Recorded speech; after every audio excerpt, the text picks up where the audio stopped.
यहाँ पे माहौल गर्म हो गया, माहौल गर्म हो गया है और देख सकते हैं यहाँ पर माहौल गर्म हो गया। राणा रणजीत सिंह जो है बिल्कुल गुस्से में। हरियाणा से शराब आया था जो पकड़ाया था ट्रक में, उसी में पूछताछ के लिए धनंजय यादव के चचेरा मामा लगते हैं, उनको लाया गया था। इसी बीच में वो दबाव बना रहे थे कि इसको छोड़ क्यों नहीं, आप क्यों रखे हुए हैं।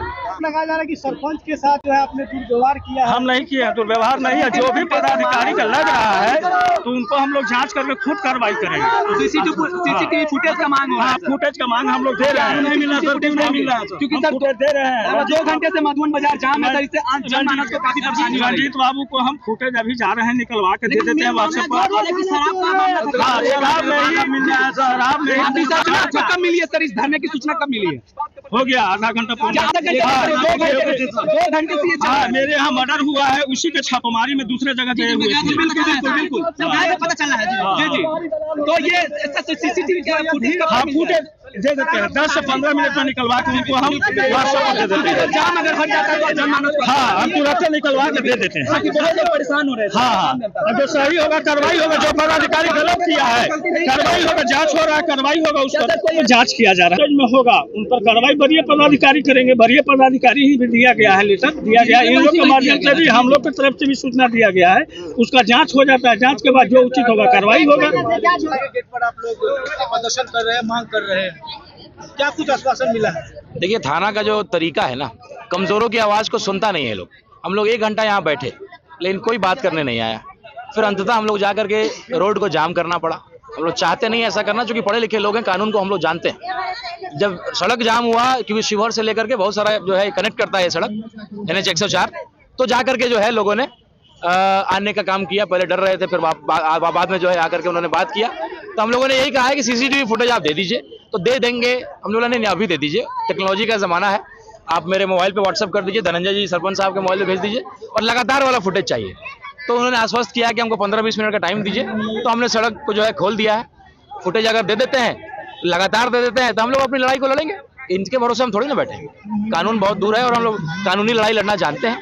फिर जरूरत पड़ेगी तो फिर हम लोग आएंगे, फिर जाम करेंगे और फिर लेकिन अभी तक क्या है कि ये लोग SP साहब यहाँ के ईमानदार हैं, इसमें कोई दो राय नहीं, लेकिन उनको सही फुटेज मिल ही नहीं रहा था। इस वजह से उन्होंने कार्रवाई नहीं किया। तो मुझे पूरा विश्वास है कि ईमानदारी से फुटेज अगर इन्होंने दे दिया तो दूध का दूध पानी का पानी हो जाएगा और सस्पेंड उसको होना ही पड़ेगा। हाथ में चूड़ी लेकर बैठ गया, क्यों? ये चूड़ी है, जो जनप्रतिनिधि हमारे डरपोक हो गए, जो जनता की आवाज है, जनता के प्रतिनिधित्व करते हैं, वो दलाल के रूप में डरपोक होकर के, चापलूस बन करके वही कहते हैं कि अरे थाना वाला बिना पैसा के तो काम करता नहीं है, दे दीजिए 1000-2000 रुपया काम कर देगा। इन लोगों ने लत लगाया है, यही सबसे बड़े गुनहगार है। मैं सबको दोष नहीं देता हूँ, कई जनप्रतिनिधि मेरे साथ उपस्थित हैं, लेकिन ऐसे जो लोग नहीं आए उनके लिए चूड़ी है। और उनको मैं रजिस्ट्री से भी और उनके दरवाजे पे जनता, जो मेरी बहनें यहाँ बैठी हुई हैं, उनके माध्यम से एक जनप्रतिनिधि जो मेरे इस विरोध प्रदर्शन में, जनता की लड़ाई में, जनप्रतिनिधि की लड़ाई में उपस्थित नहीं था, उसके दरवाजे पे चूड़ी भेजेंगे और पोस्टर बैनर लगा कर प्रचार करेंगे कि देखिए ये बुज़दिल आदमी को दोबारा जनप्रतिनिधि मत बनाइएगा। जो आपकी हक की लड़ाई नहीं लड़ सकता है उसको दोबारा मौका मत दीजिएगा। किसी ऐसे व्यक्ति को जो आपके लिए लड़ सके, आपके हक की लड़ाई लड़ सके, उसको नेता बनाइए। रंजीत साहब, आपके हाथ में चोट भी आई है, रीजन क्या है कि अभी धरना में बैठे थे? देखिए, ये तो कुछ दलाल लोग हैं ऐसे, जो खास करके हमारे प्रदर्शन को जो है परेशान कर रहे थे, डिस्टर्ब कर रहे थे। और इन लोगों ने ही जो है मूलतः इस पूरे सिस्टम को करप्ट किया हुआ है। चाहे वो CO ऑफिस हो, चाहे ये हो, थाना के खिलाफ जब पब्लिक अपनी बात रख रही है, उससे सवाल कर रही है, तो कुछ दलाल लोग आकर के जो है बीच में करके उनको जो है डराने का काम करने लगे, अपना चमचागिरी दिखाने का प्रयास किए थाना अध्यक्ष के सामने कि देखिए मैं आपके लिए लड़ रहा हूँ। तो उसी का बचाने के चक्कर में पब्लिक उसको मारने लगी थी, तो मैं उसको बचाने के चक्कर में मुझे भी थोड़ा चोट लग गया और पैर में भी हल्का सा लगा है। तो उस ऐसे दलालों को मैंने बचा लिया आज, लेकिन आगाह करता हूँ कि दोबारा ऐसा गलती मत करिएगा, सतर्क हो जाइए, नहीं तो जनता जो है ढूंढ ढूंढ करके मारेगी। प्रशासन का कहना है कि ये शराब के मामले में इनको जो है बुलाया गया था और ये बचाव के लिए इस तरह का इंतजाम लगा रहा है। देखिए, कोई भी हो, कुछ भी घटना हो, कोई भी बात हो, आपके पास कलम है, कानून है। सरपंच साहब तो शराब नहीं बेच रहे थे। अच्छा, सरपंच के पास कोई अगर आता है अपनी बात रख करके, तो ये जायज़ है कि जाकर के थाना में उसकी बात, उसका पक्ष को रखे, क्योंकि अमूमन पब्लिक डरती है थाना में जाने से। तो उसको मालूम है कि बिना पैसा के, बिना पैरवी के कोई सुनता नहीं है। तो इसलिए इस सरपंच को कहा गया, थाना कहे कि शराब के कारोबारी हैं क्या, शराब का काम करते हैं क्या, ये पक्ष रखने गए। तो आपको अगर ये था तो आप मना करते, अपना कलम चलाते, आप हाथ चलाने लगे, धक्का मारने लगे, हाथ लात से उसको मारना शुरू कर देंगे आप। ये जनता का पैरवी लेकर के आया था, आप उसको मानिए नहीं मानिए वो आपका अधिकार है, लेकिन इसको अपनी बात रखने का अधिकार तो है। एक न्यायाधीश के रूप में सरपंच होता है उस पंचायत का, तो बात भी नहीं कर सकता है, बात भी नहीं बोल सकता है। सही गलत आप फैसला करिए, कोर्ट फैसला करेगा। आप मारेंगे किसी को तो इसके खिलाफ हम लोग का ये है कि आप मौका भी दिया। आज 15 तारीख का घटना है, आज लगभग 20 दिन हो गया, आपने माफी मांगने आए ना, आपने फुटेज दिया ना, इसको सस्पेंड किया गया। तो एक हम लोग उदाहरण स्थापित करना चाहते हैं कि ऐसे पदाधिकारियों का मधुबन की धरती पे, शिवहर संसदीय क्षेत्र की धरती पे हम लोग उसका जो है ये अभियान शुरू किया है। शिवहर में भी हम लोग धरना देने का काम करेंगे। मेरे एक दलित भाई को जो है बिजली विभाग के कर्मचारियों ने मार डाला, और कहते हैं ना कि अगर अपने घर की सफाई नहीं करेंगे दूसरी जगह जाएंगे तो लोग इल्जाम लगाएंगे कि घर का तो ठिकाना ही नहीं है, बाकी का आए हैं सफाई करने। तो पहले मधुबन का जरा सफाई कर दें, जहाँ मेरी धरती है, जहाँ का मैं रहने वाला हूँ।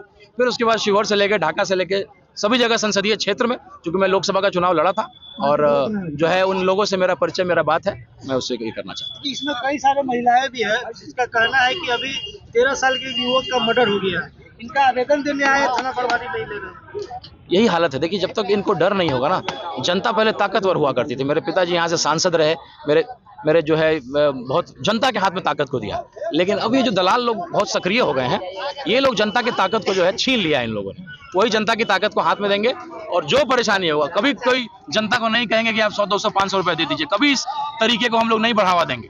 आप अपने हक के लिए जा रहे हैं, FIR कराने जा रहे हैं, आपको पैसा देना पड़ेगा। पासपोर्ट वेरिफिकेशन कराने जा रहे हैं तो पैसा देना पड़ेगा। आप जो है गरीब आदमी जो है जिसका जमीन कोई हड़प रहा है उसका FIR कराने जाएगा तो पैसा देना पड़ेगा। ये हम लोग बर्दाश्त नहीं करेंगे। बिहार में इस तरह का केस का नकल निकलवाना है तो पैसा देना पड़ेगा। हम पर केस, बिजली बिल का केस था, नकल निकालेगा तो हमको 500 रुपए देने, नकल बताइए, नकल देने के लिए ये उगाही का दुकान चला हुआ है, कोई बोलने वाला नहीं है तो मनोबल बढ़ता चला जा रहा है। जनप्रतिनिधि यहाँ पे दलाल बना हुआ है। देखिए, ये एक उदाहरण स्थापित किया है और जनता के हाथ में ताकत देंगे। ऐसी जो भी शिकायत मेरे पास आएगी उसका हम लोग संज्ञान लेंगे, ऊपर से नीचे तक। पहले हम लोग पढ़े लिखे लोग हैं, हम लोगों ने पहले आवेदन दिया था SP साहब को, DIG साहब को, हम लोग DSP साहब से व्यक्तिगत रूप से मिले। व्यवहारिकता भी नहीं, मानवता भी नहीं, आप माफी भी नहीं मांगेंगे, गलती भी करेंगे। खुलेआम दबंग और सिंघम जैसी फिल्में देख करके जो है पुलिस का दिमाग खराब हो गया इनका। बिहार में इस तरह का घटना अक्सर कई जगह देखने सुनने के लिए मिलता है। तो बाकी कई सारे नेता हैं उस क्षेत्र में, कई नेता इस चीज में दिखाई नहीं देते, आवाज नहीं उठाते, लेकिन आप क्यों इस तरह जो कहीं पे भी कोई घटना होता है तो आप आगे रहते हैं? देखिए, बचपन में जब मैं जन्म लिया तो मैंने लाल बत्ती को देखा है। मेरे पिताजी मंत्री थे, उसके बाद भी लोगों के आशीर्वाद से भाई भी मंत्री रहे, विधायक रहे। तो ये सत्ता का जो है मेरे अंदर कोई बहुत बड़ा ये नहीं है कि सत्ता पाना देखना मैंने बचपन से देखा है। मुझे है कि लोग जो है, लोगों के हाथ में ताकत जिस तरीके से मेरे पिताजी दिया करते थे, और जब जनता के हाथ में ताकत रहेगा तो ये सारा भ्रष्टाचार और ये अफसरशाही खत्म हो जाएगा। वही ताकत जनता के हाथ में देना चाहते हैं, वो बहुत बड़ा चीज़ है। विधायक MP होना बहुत छोटी चीज़ है। अगर आप उस तरीके से आप पॉपुलर हो जाते हैं, जनता आप पे विश्वास करती है। आज मैं न विधायक हूँ, न सांसद हूँ, न मुखिया हूँ, न वार्ड हूँ, लेकिन लोग आते हैं, एक विश्वास है, मेरे लोगों का विश्वास जीता है, भाई ये व्यक्ति लड़ेगा हमारे लिए, हमारे दुख तकलीफ में खड़ा रहेगा, तो इससे बड़ा पद क्या है? मैं तो सबसे बड़ा पद इसको मानता हूँ। अभी क्या करेंगे आप लोग यहाँ पर बैठे हुए हैं? अभी CCTV फुटेज को देखते हैं, वो हमें पूरा लगातार और ईमानदारी से फुटेज अगर उपलब्ध कराते हैं तो हम लोग करेंगे, नहीं तो फिर दोबारा जो है आगे की रणनीति को तय करेंगे। साहब ने कहा है कि जरूरत पड़ेगी तो आत्मदाह करेंगे। न्याय नहीं मिला आपको तो क्या करेंगे? अंत में इसी गेट पर मैं पेट्रोल पटा के आत्मदाह करूंगा, जिसका जिम्मेदार स्वयं प्रशासन होंगे। वो मधुबन से हो, चाहे राज्य से हो, चाहे केंद्र तक ले हो। आपके साथ हुआ क्या था? मैं एक जनता के, वो बुजुर्ग जो 70 साल की उम्र के थे, उनको जो बताया, जो पूरी जो बोल दिए से दारू के पैरवी, मैं दारू के पैरवी में नहीं आया था। उनको पूछने आए थे, इनको बोला कहा है कि लाए, तो बोले लाए, इनको बोलो शराब बेचते हैं। हम 70 साल के आदमी, इनको कंठी संत और परिवर्तन के लोग हैं, तो नहीं बोलो दारू बेचने वाले नहीं, लेकिन उनको पूछताछ के लिए लाए हैं। और पूछताछ हो गया होगा तो ठीक है, ना भी पूछे होंगे तो इनको 2 बज गया, संत है, थरथरा रहे हैं, रो रहे हैं, इनको खाने जाने दीजिए मेरे नाम पे। उनको जैसे मैं फिर जब आवश्यकता पड़ेगा तो मैं बुलवा दूंगा। मेरे मामा के गांव के मामा लगते हैं। इसी तरह बोला, साला तुम्हारे बैंक वालों को मैं तुरे जो अथी में जो रिलेशन में पड़ता है, पूछ तो लिया जाए साधु जी से, हम मेरे मामा लगते हैं कि नहीं। इसी तरह में कहा, मेरे हाथ टकलते हुए गेट के नजदीक ले भी मैंने पटक दिया गेट पर, जिससे CC कैमरा में आया होगा। और जो बड़ा वो बैठते थाना पर, उसको बगल में चौकी है, जो चौकीदार लोग सोते हैं, उस चौकी पर भी पटक मारे। एगो राइफल वाले बट से भी ढकेल के लगा, जिसमें नाम नहीं जानते हैं। इन लोग पर कानूनी का निलंबित नहीं होगा जब तक फुटेज मांग है, निलंबित हो मर्जी, तो साथ साथ जो राइफल लेकर वो भी। और तीसरी नंबर मांग है, आज के बाद कोई भी जनप्रतिनिधि के साथ, चाहे जनता के भी साथ दुर्व्यवहार नहीं होना चाहिए थाना के अंदर। जनता भी कोई आवेदन देने आता था, कहते भागो भागो, यह सब रेत सब मतलब बोलता है, गाली भी बोलता है, तो शब्द को प्रयोग करेगा। तो ऐसा ही मेरे लिए, अपने लिए नहीं, हर एक जनता, किसी जनता के लिए यदि ऐसा यदि दुर्व्यवहार जब भी जानेंगे तभी क्रांतिकारी के लिए मैं आज सब समर्पित रहूंगा, लड़ूंगा। कहीं का हो, मेरे पंचायत का हो, मनुष्य है तो कहीं के भी कोई देश का हो, कहीं की कोई भी जाति होगा, जाति से उठ के मैं धर्म में निष्पक्ष जो है मदद करेंगे।